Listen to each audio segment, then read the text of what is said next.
Oke, masih lanjut lagi, masih tetap di kabar Rohingya. Nah, video kali ini saya akan menampilkan video pernyataan dari Bapak Anies Baswedan yang mengatakan kita harus tampung, harus bantu mereka, harus terima mereka para Rohingya yang datang ke Indonesia. Nah, sebelum kita lanjut, saya ingatkan cek tombol subscribe masih merah atau sudah hitam. Kalau yang sudah hitam berarti sudah subscribe. Saya ucapkan banyak-banyak terima kasih. Oke, kita lanjut langsung ke pokok pembahasan, yaitu kita membahas tentang Bapak Anies Baswedan. Video yang akan saya tampilkan pertama ini adalah video yang sudah diunggah oleh channel YouTube Bapak Anies Baswedan sendiri sudah 6 tahun yang lalu. Dan seperti apa pernyataan dari Bapak Anies Baswedan yang mengatakan kita sebagai warga dunia, itu nanti kita tampilkan di video yang kedua. Nah, ini kita tampilkan dulu video yang pertama seperti apa. Mari kita simak bersama-sama. Assalamualaikum warahmatullahi wabarakatuh. Belakangan ini kita mendengar kabar duka yang menyakitkan dari Myanmar. Saudara-saudara kita warga Rohingya di Myanmar, lebih dari 30.000 orang harus mengungsi. Kebiadaban ini terjadi di depan rejim berkuasa yang de facto dipimpin oleh Aung San Suu Kyi, penerima hadiah Nobel. Dunia mengutuk, dunia marah. Dan saya menuntut kepada Komite Nobel di Oslo untuk mencabut hadiah Nobel dari Aung San Suu Kyi atas pendiamannya terhadap kebrutalan ini. Tak bisa diterima oleh akal, tak bisa diterima oleh hati, dan tak bisa diterima oleh siapapun di dunia. Karena itu, saya menyerukan juga kepada para khatib salat Jumat sedunia, mari kita doakan umat Islam di Rohingya di Myanmar. Mari kita doakan mereka diberikan kekuatan, ketabahan, dan mari kita sama-sama yang di Indonesia sambut dan bantu mereka yang datang di tanah ini. Mari kita pastikan kejadian ini tak boleh berlanjut, harus berhenti, dan tak boleh berulang. Assalamualaikum warahmatullahi wabarakatuh. Nah, itu dia pernyataan dari Bapak Anies Baswedan yang menyatakan kita harus sambut dan bantu mereka yang datang ke negeri ini. Ini dinyatakan oleh Bapak Anies Baswedan sekitar 6 atau 7 tahun yang lalu ya. Dan beberapa bulan yang lalu juga Bapak Anies Baswedan ini saat ada pertemuan di Surabaya mengatakan hal yang sama. Kita sebagai warga dunia tetap harus menerima dan membantu mereka atas dasar kemanusiaan. Tapi akhir-akhir ini warga Indonesia keseluruhan dan khususnya di bagian Sumatera Utara dan Aceh, mereka besar-besaran menolak keberadaan Rohingya karena dianggap mereka itu meresahkan warga lokal. Lalu, apakah Bapak Anies Baswedan ini ketika nanti mendekati pemilihan umum atau mendekati hari H pemilu, apakah dia akan merubah prinsip dan ucapannya untuk menolong warga dunia dan menampung orang-orang Rohingya sebanyak-banyaknya ke Indonesia atas dasar kemanusiaan?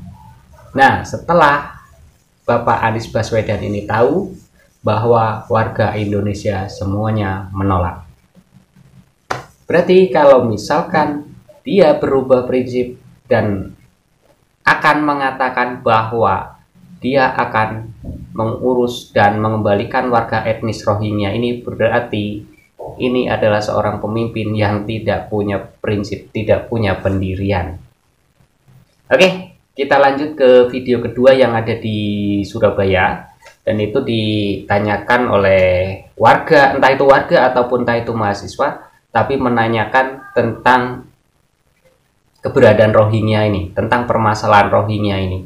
Dan jawabannya masih tetap sama, yaitu kita harus tetap bantu dan kita ini adalah warga dunia, bukan hanya warga negara Indonesia, dan wajib harus membantu mereka yang datang ke Indonesia. Tapi saya tidak menampilkan video yang mengatakan akan menampung ataupun akan memindahkan mereka ke Pulau Galang. Itu nanti di sesi video yang berbeda. Oke, seperti apa video yang kedua? Mari kita simak lagi. Selamat siang semuanya. Perkenalkan, saya Yoga Jafal Zulfikar dari Hubungan Internasional FISIP UIN Sunan Ampel, Surabaya. Iya, di sini saya ingin bertanya terkait misi nomor 7 dari Bapak Anies dan Caimin terkait memperkuat sistem pertahanan dan keamanan negara. Di sini saya ingin bertanya, bagaimana strategi Pak Anies dalam menghadapi permasalahan fenomena kebijakan internasional saat ini terkait refugees dari Myanmar, yaitu terutamanya suku Rohingya yang menempati di beberapa tempat dan juga yang akan masuk beberapa wilayah ini. Bagaimana strategi Bapak dalam menghadapi hal-hal tersebut? Karena ketika kita melihat fenomena ini, mereka ini masuk tanpa izin seperti itu, Pak. Dan kemudian bagaimana potensi dan juga peran Indonesia sendiri dalam menghadapi permasalahan tersebut? Terima kasih. Sudah? Sudah? Sudah, Ibu. Sudah. Baik, Mas Anies, maaf, apakah pertanyaan ini cukup penting untuk dijawab atau kita skip? Wah, gini. Penting. Tidak ada pertanyaan yang tidak penting. Baik, oke. Nah, di sini sepertinya ada sesuatu yang janggal, yaitu terjebak dalam sebuah pertanyaan. Dan pertanyaan apapun itu di sini harus dijawab. Menjawab takut nanti salahkan masyarakat, tidak menjawab pun ada di posisi yang salah. Oke, lanjut. Maaf Bapak, ini tidak penting atau Bapak yang tidak bisa menjawab ya? Bukan begitu, karena kita diberi waktu Jadi sangat sedikit sehingga mungkin bisa dikumpulkan menjadi dua sekaligus pertanyaannya, gitu. Bu Baby, Ya. saya ingin menjawab pertanyaannya. Monggo, silakan. Dengan senang hati, monggo. Gini, Bu Baby, pertanyaannya semua penting. Baik. Jadi bedakan pertanyaannya, jangan penting tidak penting, tapi panjang atau pendek. Karena ini soal waktu. Oke. Nah, pertama soal alutsista. Kita berada di belakang jadwal di dalam penuntasan alutsista kita. Kita ketinggalan. Yang seharusnya sudah bisa tuntas di tahun 2025, kita masih berada di belakang dari jadwal itu. Kita terlambat beberapa tahun. Menurut hemat kami, itu bisa melakukan revisi dari sebagian rencana untuk alutsista kita. Menggunakan apa? Menggunakan teknologi-teknologi terbaru. Sebagai ilustrasi, ketika rencana alutsista kita disusun 10 tahun yang lalu, pada saat itu teknologinya masih teknologi 10 tahun yang lalu. Hari ini kita sudah mengalami perubahan teknologi yang luar biasa. Kita harus melakukan revisi, menggunakan teknologi baru dan merevisi apa yang sudah kita rencanakan. Saya beri ilustrasi. Bila dulu kita berencana membeli 100 mesin fax. Pada saat itu yang namanya beli mesin fax itu benar. Itu adalah kebutuhan. Itu direncanakan dikerjakan selama 10 tahun. Ketika sudah tahun ke-8, tahun ke-7, tidak relevan lagi kita beli mesin fax. Ya. Apa mau tetap dilaksanakan? Tidak. Maka menurut saya hari ini kita harus melakukan penyesuaian atas teknologi-teknologi sehingga kebutuhan alutsista kita akan bisa terpenuhi. Begitu yang pertama. Yang kedua, terkait dengan peran Indonesia di dunia internasional. Kami berpandangan bahwa Indonesia harus aktif.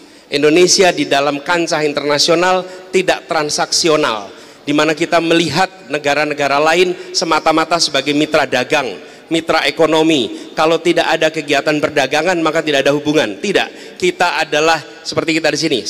Kita semua warga Surabaya, warga Indonesia, dan kita adalah warga dunia yang harus terlibat di dalam urusan-urusan dunia. Sehingga ketika ada persoalan-persoalan kemanusiaan, apalagi yang ada di sekitar kita, maka kita harus membuka pintu kita, menyayomi mereka, memberikan perlindungan yang kita bisa lakukan, sehingga kita menunjukkan kepada dunia bahwa kami bagian dari dunia.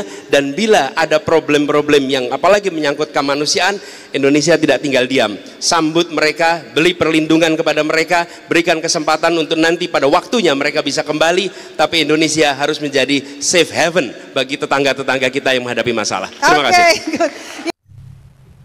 Nah, itu dia jawaban dari Bapak Anies Baswedan. Tetap mengatakan kita sebagai warga dunia, dan kita harus sambut mereka, harus terima mereka, harus ayomi mereka. Ya, begitu. Dan bagaimana dengan warga Surabaya yang ada dalam pertemuan tersebut? Apakah setuju dengan pernyataan dari Bapak Anies untuk menyambut mereka dan menampung mereka, mengayomi mereka, dan membantu mereka? Kalau di Sumatera hampir keseluruhan menolak. Cuma nggak tahu kalau pendukung-pendukungnya Pak Anies, ya termasuk salah satunya yang dalam pertemuan dalam acara itu pun kita nggak pernah tahu mereka pun menerima atau tidak. Tapi kalau saya secara pribadi, saya tidak setuju dengan pernyataan Pak Anies, karena sekarang sudah menjadi sebuah permasalahan yang saya rasa cukup luar biasa di Indonesia. Nah, selain itu juga kita sudah diberi contoh yang begitu jelas, yaitu dari negara sebelah, dari negara tetangga kita, yaitu Malaysia. Bagaimana situasi dan kondisi yang ada di Malaysia tentang keberadaan dari etnis-etnis Rohingya dan orang-orang Bangladesh ini. Seperti apa sekarang keadaan di sana? Itu sebagai contoh untuk kita nanti ke depannya tuh harus melangkah seperti apa. Apakah tetap kita akan terima tampung mereka dengan dalih kemanusiaan dan dengan dalih sesama iman, dan berakhir nantinya seperti Malaysia? Apa mau seperti itu? Ya, ketentuan ada di tangan Anda semua. Kalau saya secara pribadi, saya nggak cocok dengan pernyataan Pak Anies, dan kayaknya kalau untuk Pak Anies tinggal ada dua pilihan lagi, yaitu nomor 2 dan nomor 3. Itu kalau saya pribadi. Nanti tinggal kita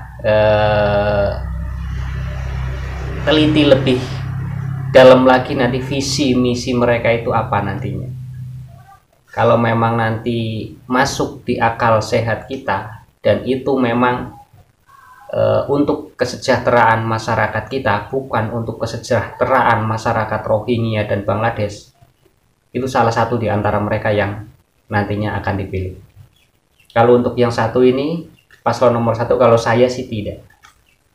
Ya, tapi itu terserah Anda semua, karena ini bukan kampanye, karena ini saya hanya sekedar memberikan gambaran.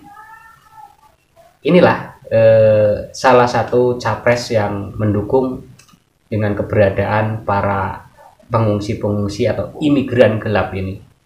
Tapi semua keputusan ada di tangan Anda semua. Saya bukan mengkampanyekan calon presiden, tapi hanya menganalisa dari ketiga calon ini. Nah, ini satu persatu kita nanti akan buka semua visi misi mereka itu masuk di akal logika kita atau enggak, atau merepotkan ke warga sendiri nantinya atau tidak. Oke, saya ingatkan kembali untuk tombol subscribe masih merah atau sudah hitam. Kalau yang sudah hitam berarti Anda sudah subscribe. Saya ucapkan banyak terima kasih karena subscribe dari Anda sebagai penyemangat kami untuk terus menyerukan tentang kasus Rohingya agar cepat diselesaikan oleh pihak-pihak yang bertanggung jawab. Kita lanjut ke video berikutnya. Tetap masih di Rohingya.